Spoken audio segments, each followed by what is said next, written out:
The human colony of Meridian stood silent, its towers like monuments to a ghost civilization. Yesterday, 10 million people lived here. Today they are gone. Across the galaxy, 47 human worlds are empty. A single message repeats on all channels. All contractual obligations have been terminated. But what happens when the primitives you dismissed as unimportant were the only thing holding your civilization together? What if the tantrum you ignored was actually the sound of your world ending? Humanity departed without speaking. Now the Council apologizes. Before the story begins, support the broadcast by subscribing to the channel and give this video a like to show your allegiance. Alright, let's begin the story. Admiral Forlag stood before the massive viewing screen in the Synod chambers, his four arms crossed in disbelief. The holographic display showed empty space where the human colony of Meridian should have been. Not destroyed, not abandoned in haste, just empty, as if 10 million humans had simply decided to pack up and leave. "Show me the next one," he commanded, his deep voice resonating through the hall. The image shifted. Another former human settlement. Empty residential towers. Clear landing pads. Vacant orbital stations. No debris. No signs of struggle. No distress beacons. Nothing. "This makes 47 human colonies, Admiral," reported Lieutenant Zira, her voice laced with the same confusion that had plagued the Celestial Synod for 3 days. "All empty. All evacuated with military precision." Admiral Forlag's primary eyes narrowed while his secondary pair scanned the data streams on his console. 3 days ago, humans had been present at every major Synod facility, every trade station, every diplomatic post. They worked in the engine rooms of Synod ships, designed software for military systems, and managed supply chains that stretched across 12 star systems. Now they were gone. All of them. "What about the embassy on Cygnus Prime?" Forlag asked. "Empty, sir. We found this message repeating on all frequencies." Zira activated a recording. A calm, professional human voice filled the chamber. "To whom it may concern, all contractual obligations between humanity and the Celestial Synod have been terminated as of standard date 2387.156. All human personnel have been withdrawn from Synod space. All shared technology agreements are void. This message will repeat for 72 hours, then cease. Thank you for your understanding." The message was cold, formal, and completely without explanation. Archon Lyra, the highest-ranking official from the Alterian delegation, rose from her seat. Her translucent skin shifted from a calm blue to a frustrated orange. "This is clearly some kind of human tantrum. They want attention, so they staged this elaborate disappearance. We all know how emotional humans can be." Murmurs of agreement rippled through the chamber. The Krell Empire representatives nodded their massive heads. The insectoid hive speakers clicked their mandibles in what passed for laughter. "Exactly," agreed Archon Thexmer of the Silicon Collective, his crystalline form pulsing with confident light. "Humans have always been dramatic. Remember their protests about the Mining Rights Amendment? They make noise. We ignore them. They calm down." Admiral Forlag was not so sure. His species, the Veltari, had been military leaders for thousands of years. They understood strategy. This felt different. Too organized. Too complete. "Have we tried contacting Earth directly?" he asked. "Earth is empty too, sir," Zira replied. "Not a single human remains. The entire planet appears to have been evacuated." The chamber fell silent. Even the most confident Archons seemed to grasp the magnitude of what they were hearing. An entire species had vanished from galactic civilization. Overnight. "How is that even possible?" whispered a delegate from the Aquatic Federation. "Billions of humans lived on Earth. The logistics alone. They must have been planning this for years," Forlag said slowly. "Maybe decades. The coordination required, the ships, the infrastructure." He paused, a cold realization settling over him. "We never noticed." Archon Lyra's skin flashed an irritated red. "Because there was nothing to notice. This is an elaborate bluff. Humans need us more than we need them. They are a young species with limited technology. Without our protection, they will be vulnerable. They will return within a month, begging for readmission." "What about their contributions to Synod operations?" asked a small voice from the back. It belonged to junior analyst Piprex, a diminutive scrit. "Humans managed significant portions of our logistical networks." Archon Thexmer pulsed dismissively. "Easily replaced. Any competent species can handle basic logistics. Humans were useful, but hardly essential. Admiral Forlag pulled up deployment records on his personal screen. What he saw made his stomach drop. Humans had been present on 70% of Synod military vessels. They operated 40% of the trade route management systems. Human-designed software ran the communication networks for half the galaxy. Sir, Lieutenant Zira approached his command station, her voice low. I am receiving reports from across Synod space. Systems are starting to malfunction. What kind of systems? Supply chain management on the outer rim routes. Some defensive satellites have gone offline around Kepler Station. The medical facilities on 3 different worlds are reporting equipment failures. Forlag's 4 hearts began beating faster. Show me the details. Data flowed across his screen.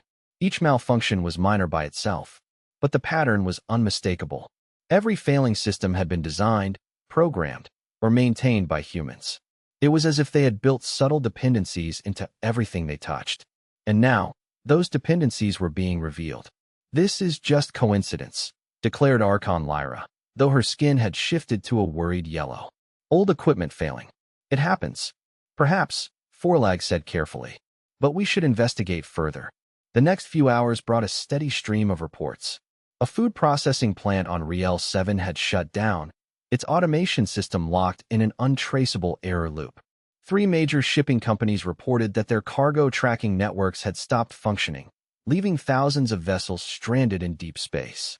The planetary defense grid around New Byzantium was operating at 50% efficiency.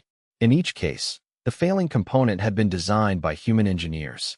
By the end of the day, even the most skeptical Archons were beginning to worry. Junior analyst Piprex had compiled a comprehensive report. The numbers were staggering. 43% of all Synod military software, Piprex read from his datapad, his voice trembling slightly. 67% of interstellar communication protocols. 81% of supply chain optimization algorithms. 92% of medical diagnostic programs currently in use. The chamber was quiet except for the soft humming of environmental systems. Systems that Forlag now realized, with growing dread, probably had human-designed components. They were everywhere, he said finally.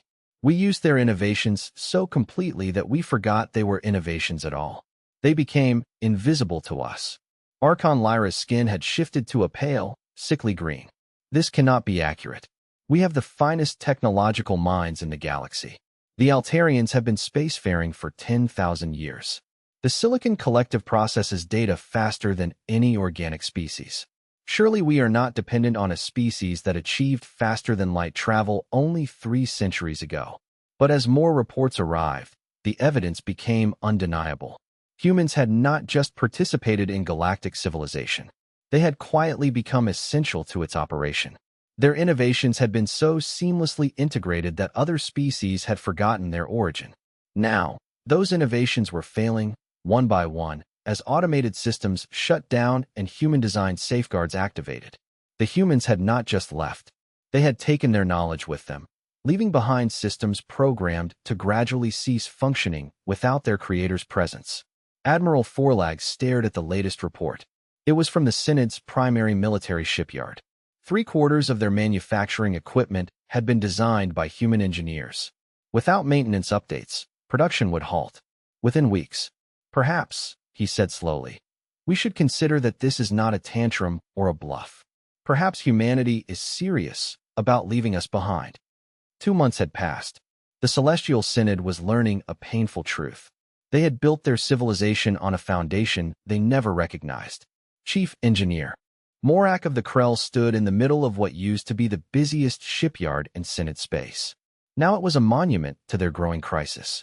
Half the construction bays were empty, their human-designed assembly systems locked in diagnostic loops no one could solve. Show me the Endeavor's status, Morak commanded his assistant. The main computer core is operational, but the navigation system keeps rejecting flight plans. The weapons targeting software crashed yesterday. We cannot restart it. The life support is working, but air recycling efficiency has dropped by 30%. Morak's thick hide rippled with frustration. His people were master engineers. They had built starships when humans were still discovering fire. Yet here he stood, defeated by systems that human technicians had maintained effortlessly for decades. The crisis was galaxy-wide. On Altari Prime, the planetary communication grid had collapsed. 6 billion people were cut off from interstellar communications. On New Riel, medical facilities were overwhelmed because diagnostic computers could no longer access their human-programmed databases. But the economic collapse was the most devastating. The trade routes, optimized by human mathematicians and managed by human-designed AIs, were in chaos. Cargo ships wandered aimlessly, unable to calculate efficient routes. In the emergency session of the Synod, the mood was grim. "We must have backup systems," insisted Archon Lyra, her skin a pale green of deep worry. "Surely we did not become completely dependent." Piprex shook his small head sadly. "The analysis is complete, Archon. Human innovations were not added to our systems. They replaced them.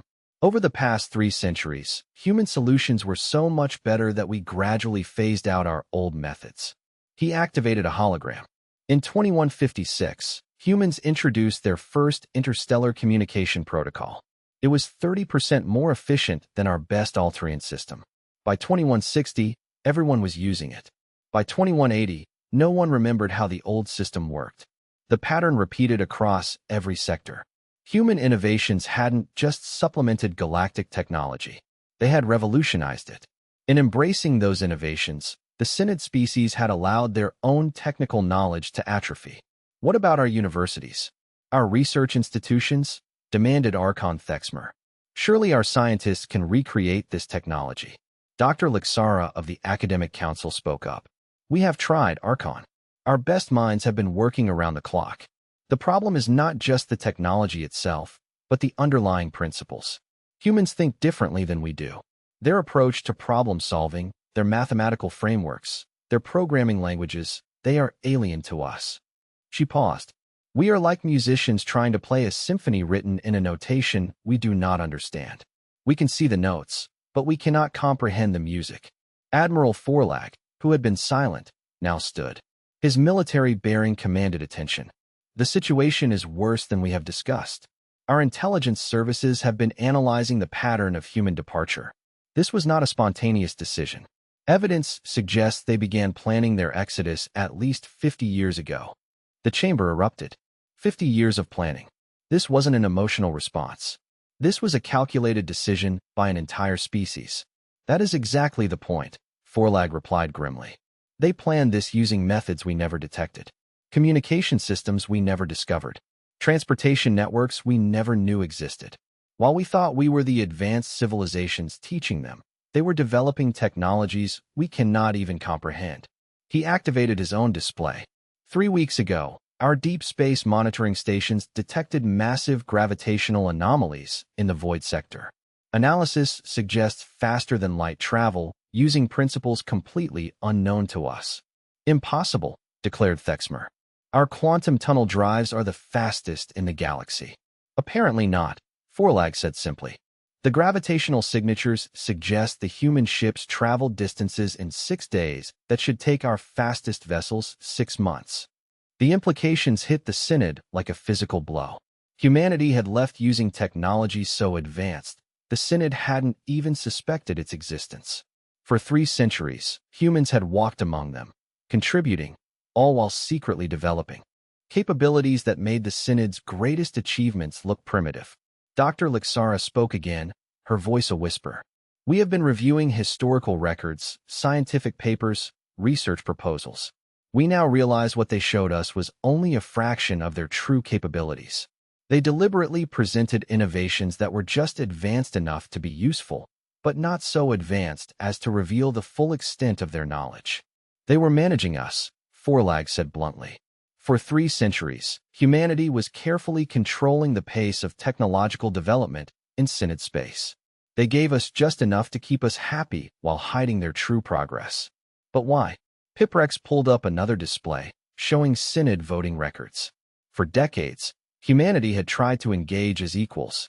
Requests for full membership, proposals for joint research, all politely dismissed. All offered token positions with no real authority. "We told them they were too young," Forlag said, his voice heavy with realization. "Too inexperienced. We said they needed to prove themselves worthy. While they were secretly maintaining our civilization, Dr. Lixara added, keeping our ships running, our communications flowing, our medical systems functioning, all while we told them they were not ready for responsibility. The scope of their mistake was overwhelming. Now, their patient, brilliant caretakers were gone. The search fleet, commanded by Admiral Forlag, moved through the outer rim. 6 months had passed. The Synod's desperation was absolute. On a human research station, abandoned so thoroughly that even the waste recycling units were gone, they found clues. Technology left behind deliberately. These are prototypes, said Dr. Vell, the Krell science officer. Look at this power cell. It is at least 50 years ahead of anything we have. Beside it was documentation. The small cube could power a city for a week. The science was beyond them, but it was the personal logs that truly shook them. The station's director, Dr. Eris Thorne, had left behind video recordings.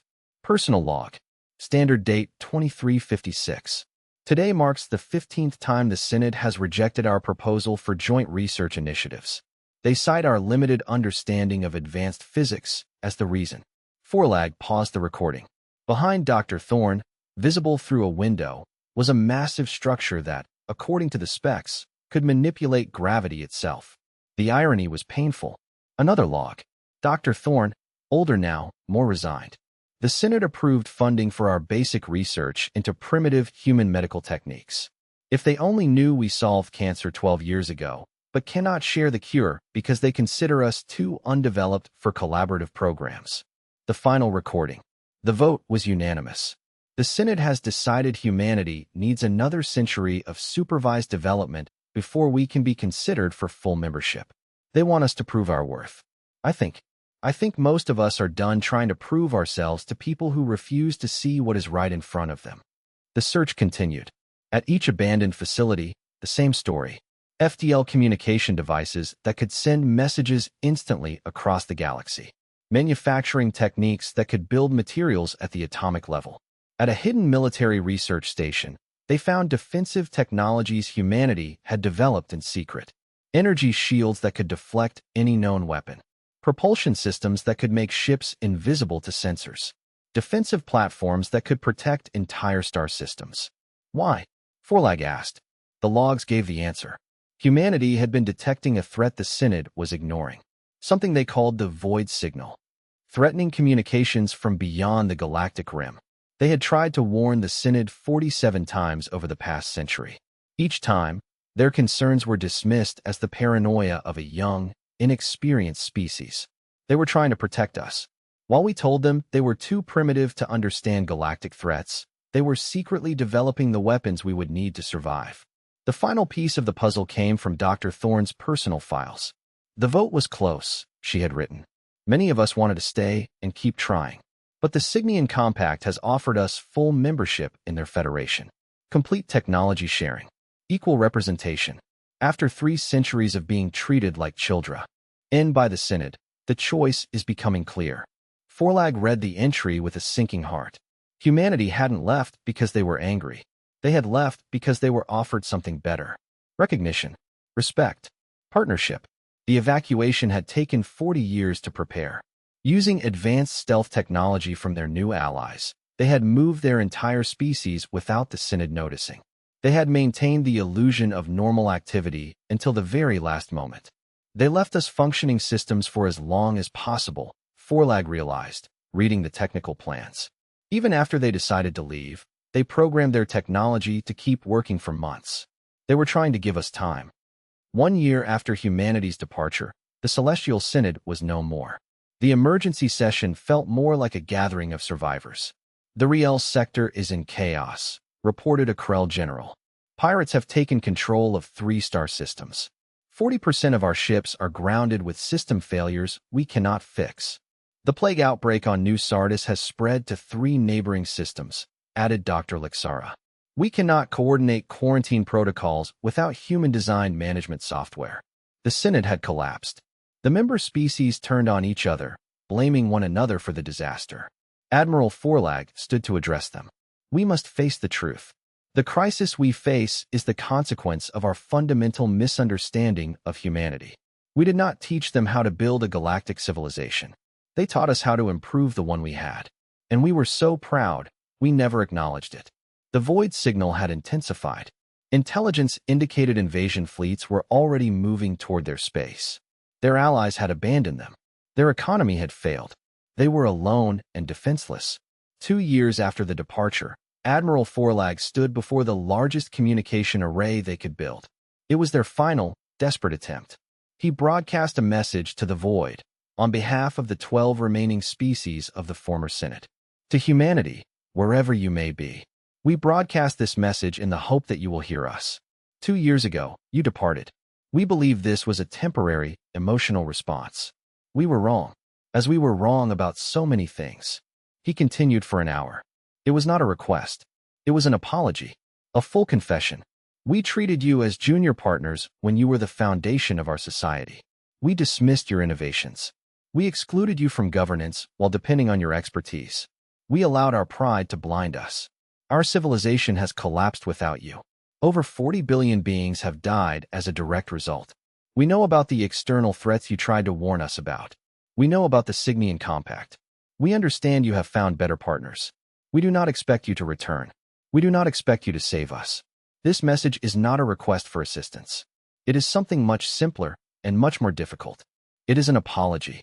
We are sorry for 3 centuries of dismissing your contributions. We are sorry for treating you as children. We are sorry for forcing you to hide your true capabilities. Most importantly, we are sorry for wasting 3 centuries during which we could have been genuine partners and friends. We do not ask for your forgiveness. We do not ask for your help. We ask only that you remember that not all of us were beyond learning, even if we learned too late. He ended the transmission. They had nothing left to do but wait. The waiting lasted 3 months. The external threat launched its first probing attacks. 2 more species abandoned the alliance. Then, a signal came, encrypted with methods completely foreign to them. The message was simple and direct. To Admiral Forlag and the former Synod species, your message has been received.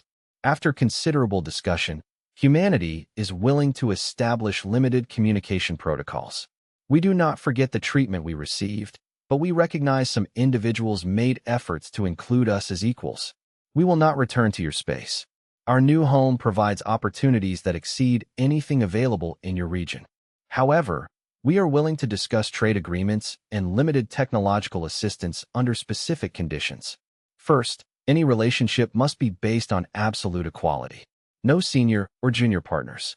Second, we will provide defensive assistance against T. External threat.